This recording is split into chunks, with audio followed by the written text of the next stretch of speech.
ମହିଳାମାନଙ୍କ କେଉଁ ଜାଗାକୁ ଛୁଇଁଲେ ସେମାନେ ସମ୍ଭୋଗ ପାଇଁ ରାଜି ହୁଅନ୍ତି? ମହିଳାମାନଙ୍କ କେଉଁ ଜାଗାକୁ ଛୁଇଁଲେ ସେମାନେ ସମ୍ଭୋଗ ପାଇଁ ରାଜି ହୁଅନ୍ତି? ସ୍ତନକୁ ଛୁଇଁଲେ।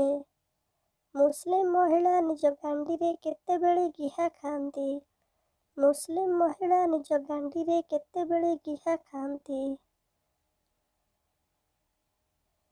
ରାତିରେ।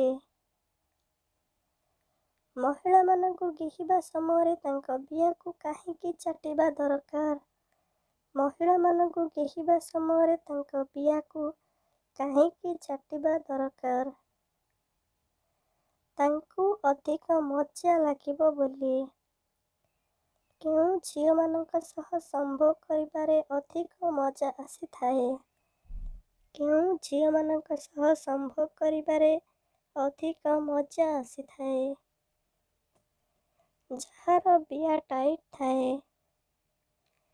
ଗାଉଁଲି ମହିଳାଙ୍କୁ କେମିତି ପଟେଇକି ଗିହିବେ? ଗାଉଁଲି ମହିଳାଙ୍କୁ କେମିତି ପଟେଇକି ଗିହିବେ? ମିଠା ମିଠା କଥା ହେଇକି। କେଉଁ ଋତୁରେ ସମ୍ଭୋଗ କରିବାର ଅଧିକ ମଜା ଆସିଥାଏ?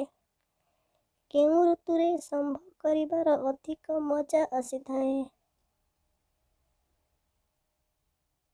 ଶୀତ ଋତୁରେ।